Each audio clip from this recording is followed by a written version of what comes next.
அனைவருக்கும் வணக்கம். இன்னைக்கான வீடியோ பதிவில் நம்ம பார்க்க போகிற ரொம்ப முக்கியமான பரபரப்பான அரசியல் அப்டேட் என்ன அப்படின்னு பார்த்தீங்கன்னா, அறிவித்தபடியே ஈரான் தற்போது அமெரிக்கா மீது தாக்குதல் நடத்தியிருக்காங்க. ஈராக்கில் இருக்கக்கூடிய அமெரிக்காவின் இராணுவ மையத்தின் மீது ஈரான் தாக்குதல் நடத்தியிருக்கு. இதனால் இரவோடு இரவாக அமெரிக்காவையே கதறவிட்டிருக்கு ஈரான் அப்படின்னு கூட சொல்லலாம்.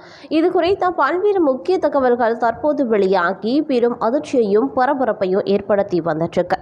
இது குறித்த முழுமையான விளக்கத்தை தான் இன்னைக்கு நாம் சேனலில் பார்க்க போகிறோம். இந்த பதிவு உங்களுக்கு மிக பயனுள்ள விகிதத்தில் இருக்கும். ஸோ வீடியோ பஸ்கப்போ நாம் கடைசி வரைக்கும் பாருங்கள். வீடியோக்குள்ளே போகிறதுக்கு முன்னாடி இது வரைக்கும் நீங்கள் நம்ம சேனலை சப்ஸ்கிரைப் பண்ணலைன்னா உடனே சப்ஸ்கிரைப் பண்ணிக்கோங்க. அப்படியே பக்கத்தில் இருக்கக்கூடிய நோட்டிஃபிகேஷனுக்கான பெல் பட்டனையும் ப்ரெஸ் பண்ணிக்கோங்க. சரி நேயர்களே, வாங்க வீடியோக்குள்ளே போகலாம். அறிவித்தபடியே தற்போது அமெரிக்கா மீது தாக்குதல் நடத்தியிருக்காங்க ஈராக்கில் இருக்கக்கூடிய அமெரிக்காவின் இராணுவ மையத்தின் மீது ஈரான் தாக்குதல் நடத்தியிருக்கு. ஹமாஸ் மற்றும் ஹிஸ்புல்லா குழுக்கள் மற்றும் ஈரான் நாட்டு இராணுவத்தின் கூட்டு தாக்குதலாக இது இருக்கலாம் அப்படின்னு கருதப்படுது.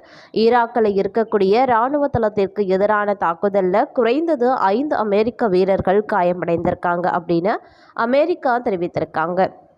கடந்த 2 மாதங்களுக்கு முன்பு இஸ்ரேல் ஈரானிடையே பயங்கரமான போர் முற்றிருக்கு. இத்தனை நாள் 2 நாடுகளுக்கு இடையில புகைச்சல் இருந்து வந்த நிலையில் தற்போது இஸ்ரேல் மீது ஈரான் ஏவுகணை தாக்குதல் நடத்த முடிவு செய்திருந்தாங்க. கடந்த 2 மாதங்களுக்கு முன்பே இஸ்ரேல் மீது ட்ரோன் ஏவுகணை தாக்குதலை தொடங்கியது ஈரான். ஹமாஸ் அரசியல் தலைவர் இஸ்மாயில் ஹனி சமீபத்தில் இஸ்ரேல் தாக்குதலில் கொல்லப்பட்டாங்க. இந்த ஹமாஸ் அமைப்பு தான் பாலஸ்தீனத்தில் இஸ்ரேலுக்கு எதிராக போராடி வந்துட்டுருக்கு. இவர்களுக்கு உறுதுணையாக ஹிஸ்புல்லா அமைப்பும் இருக்காங்க. சமீபத்தில் ஹிஸ்புல்லாவின் மூத்த தளபதி இதே போல இஸ்ரேல் தாக்குதலில் கொல்லப்பட்டிருக்கார். ஹிஸ்புல்லா அமைப்பு ஈரான் ஆதரவை பெற்று இஸ்ரேலில் போர் செய்து வந்துட்டுருக்கு. லெபனானில் இருந்து வந்த அமைப்பு இயங்கி வந்துட்டுருக்கு. இந்த 2 அமைப்புகளினுடைய தலைவர்கள் கொலை செய்யப்பட்டது. சிரியாவில் தங்களுடைய தூதரகம் மீது இஸ்ரேல் நடத்திய தாக்குதல் இஸ்ரேல் பாலஸ்தீன போரின் ஒரு பகுதியாக காசாவில் இருக்கக்கூடிய மருத்துவமனை மீது ராக்கெட் தாக்குதல், ஈரான் அதிபர் இப்ராஹிம் ரைசி பயணித்த ஹெலிகாப்டர் விபத்து, பாலஸ்தீன போர் தொடங்கி பல விஷயங்கள் இந்த மோதலுக்கு காரணமாக பார்க்கப்பட்டு வந்துட்டுருக்கு. இதற்கு பழிவாங்கவே இஸ்ரேல் மீது ஈரான் தாக்குதல் நடத்த முடிவு செய்துள்ளதாக கூறப்படுது. இஸ்ரேல் மீது ஈரான் தாக்குதல் நடத்துகிறது அப்படின்னா அந்த பிராந்தியத்தில் இருக்கக்கூடிய அமெரிக்க இராணுவ மையங்கள் மீதும் தாக்குதலை கண்டிப்பாக நடத்தும். அதன்படி அறிவித்தபடியே ஈரான் தற்போது அமெரிக்கா மீது தாக்குதல் நடத்தியும் இருக்காங்க. ஈராக்கில் இருக்கக்கூடிய அமெரிக்காவின் இராணுவ மையம் மீது ஈரான் தாக்குதல் நடத்தியிருக்கு. ஹமாஸ் மற்றும் ஹிஸ்புல்லா குழுக்கள் மற்றும் ஈரான் நாட்டு இராணுவத்தின் கூட்டு தாக்குதலாக இது இருக்கலாம் அப்படின்னு கருதப்படுது. கடந்த சில தினங்களுக்கு முன்பு தெஹ்ரானில் ஹமாஸ் தலைவர் இஸ்மாயில் ஹானியை படுகொலை செய்யப்பட்டதற்கு தாங்கள் தான் காரணம் அப்படின்னு அமெரிக்கா ஒப்புக்கொண்டாங்க. இதையெல்லாம் மனதில் வைத்தே தற்போது ஈராக்கில் இருக்கக்கூடிய அமெரிக்காவின் இராணுவ மையத்தின் மீது ஈரான் தாக்குதல் நடத்தியும் இருக்காங்க. ஈராக்கில் இருக்கக்கூடிய இராணுவ தளத்திற்கு எதிரான தாக்குதலில் குறைந்தது 5 அமெரிக்க வீரர்கள் காயமடைந்திருக்காங்க அப்படின்னு அமெரிக்கா தெரிவித்திருக்கு. இதையடுத்து நேற்று அவசரமாக அதிபர் பைடன் வெள்ளை மாளிகையில் கமலா ஹாரிஸுடன் ஆலோசனை செய்திருக்காரு. உலகப்போர் பற்றிய கவலைகள் அதிகரித்திருக்கக்கூடிய நிலையில் அமெரிக்க ஜனாதிபதி ஜோ பைடன் வெள்ளை மாளிகையில் தேசிய பாதுகாப்பு குழுவை சந்தித்திருக்காரு. அங்கே அவசரமாக ஆலோசனைகளை மேற்கொண்டிருக்காரு. ஈரான் இஸ்ரேல் மீது அமெரிக்க இராணுவ மையங்கள் மீது போர் தொடுத்தால் அது கண்டிப்பாக உலக போராக மாறும். இதனால என்ன செய்யலாம்? போர் வரும் முன்கூட்டியே தாக்குதல் நடத்தலாமா அல்லது ஈரான் தாக்கியதற்கு பிறகு பதில் தாக்குதல் கொடுக்கலாமா என்று ஆலோசனைகள் செய்யப்பட்டதாகவே கூறப்படுதுங்க. இந்த நிலையில பார்த்தீங்க அப்படின்னா அமெரிக்கா இஸ்ரேல் ஈரானுடனான பதட்டங்களுக்கு இடையில பாகிஸ்தான் இராணுவம் புதிய முடிவு ஒன்றை எடுத்துள்ளதாக கூறப்படுது. அதாவது சர்வதேச அரசியலையே மாற்றும் வகையில் பகிர் முடிவு ஒன்றை எடுக்கும் திட்டத்தில் பாகிஸ்தான் இருக்காங்களாம். அமெரிக்கா, இஸ்ரேல், ஈரானுடனான இடையிலான மோதல் காரணமாக உலகப்போர் மூலம் அபாயம் ஏற்பட்டிருக்கு. இதற்கு மத்தியில் ஷஹீன் எனப்படும் தொலைதூர பாலிஸ்டிக் அணு ஆயுத ஏவுகணைகளை ஈரானுக்கு அனுப்ப பாகிஸ்தான் திட்டமிட்டுள்ளதாக கூறப்படுது. இதன் மூலம் அணு ஆயுதங்களை ஈரான் உருவாக்கக்கூடிய பட்சத்தில் அதை பாகிஸ்தானின் இந்த ஏவுகணையை பயன்படுத்தி இஸ்ரேல் உள்ளிட்ட நாடுகளை தாக்க முடியும். செங்கடலில் இருக்கக்கூடிய அமெரிக்காவின் போர் கப்பல்களையும் கூட இதன் மூலம் ஈரான் தாக்க முடியும். ஏற்கனவே அமெரிக்கா படைத்தளம் மீது ஈரான் தாக்குதல் நடத்தியுள்ள நிலையில் அமெரிக்கா இதற்கு பதிலடி கொடுக்கும் அப்படின்னு எதிர்பார்க்கப்படுது. இந்த மோதல் அப்படியே நீண்டு அது உலக போராக முடியும் அபாயமும் இருக்கு. இஸ்ரேல் பாலஸ்தீன போரில் அமெரிக்கா மூக்கை நுழைத்து வரும் நிலையில் அமெரிக்க படைத்தளம் மீது ஈரான் தாக்குதல் நடத்தி வந்துட்டுருக்காங்க. ஈராக்கில் இருக்கக்கூடிய அமெரிக்காவின் இராணுவ மையம் மீது ஈரான் தாக்குதல் நடத்தியிருக்கு. ஈராக்கில் இருக்கக்கூடிய இராணுவ தளத்திற்கு எதிரான தாக்குதலில் குறைந்தது 5 அமெரிக்க வீரர்கள் காயமடைந்திருக்காங்க அப்படின்னு அமெரிக்காவும் தெரிவித்திருக்காங்க. இதையடுத்து நேற்று அவசரமா அதிபர் பைடன் வெள்ளை மாளிகையில் கமலா ஹாரிஸுடன் ஆலோசனையும் மேற்கொண்டிருக்காங்க. USS லபோன் மற்றும் USS கோல் ஆகிய 2 அமெரிக்க நாசாக்கார கப்பல்கள் தற்போது செங்கடலுக்கு அனுப்பப்பட்டுள்ளது.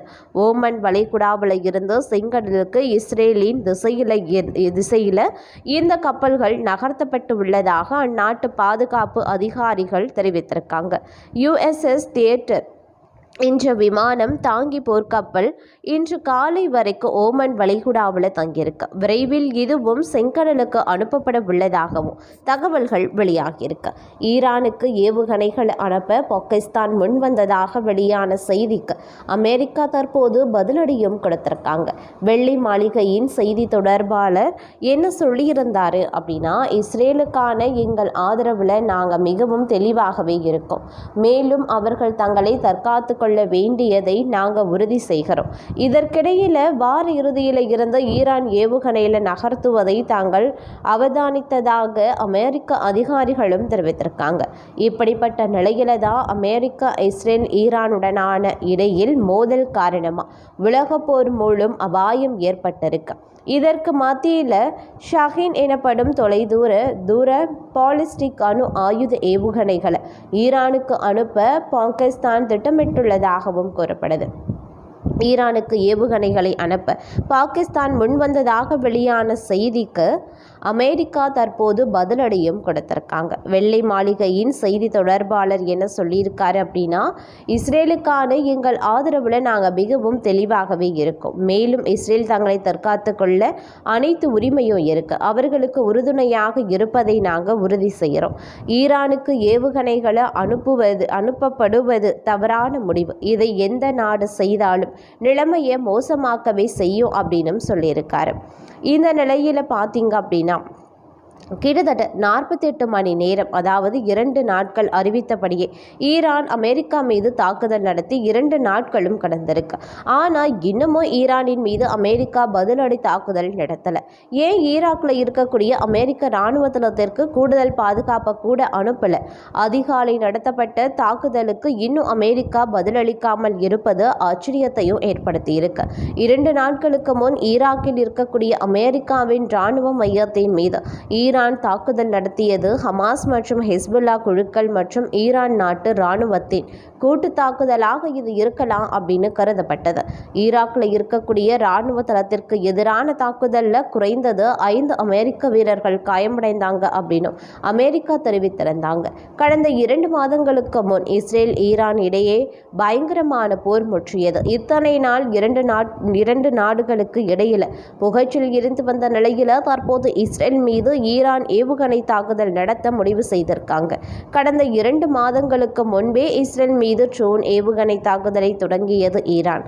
ஹமாஸ் அரசியல் தலைவர் இஸ்மாயில் சமீபத்தில் இஸ்ரேல் தாக்குதலில் கொல்லப்பட்டார். இந்த ஹமாஸ் அமைப்பு தான் பாலஸ்தீனத்தில் இஸ்ரேலுக்கு எதிராக இருக்கக்கூடிய அமைப்பு அப்படின்னு கூட சொல்லலாம். இவங்க தான் இஸ்ரேலுக்கு எதிராக போராடியும் வந்துட்டுருக்காங்க. இவங்களுக்கு உறுதுணையாக ஹிஸ்புல்லா அப்படிங்கிற அமைப்பும் இருக்குது. சமீபத்தில் ஹிஸ்புல்லாவின் மூத்த தளபதி இதே போல் இஸ்ரேல் தாக்குதல்லையும் கொல்லப்பட்டிருப்பார். அதே மாதிரி ஹிஸ்புல்லா அமைப்பு ஈரான் ஆதரவை பெற்று இஸ்ரேலில் போர் செய்து வந்துட்டுருக்காங்க. லெபனானில் இருந்து இந்த அமைப்பு இயங்கி வந்துட்டுருக்கு. அது மட்டும் இல்லாமல் பலவிதமான தாக்குதலுக்கு காரணமாக இந்த மோதல் பார்க்கப்படுவதாகவும் சொல்லப்படுது. இதற்கு பழிவாங்கவே இஸ்ரேல் மீது ஈரான் தாக்குதல் நடத்த முடிவு செய்திருக்கிறதாகவும் கூறப்படுதுங்க.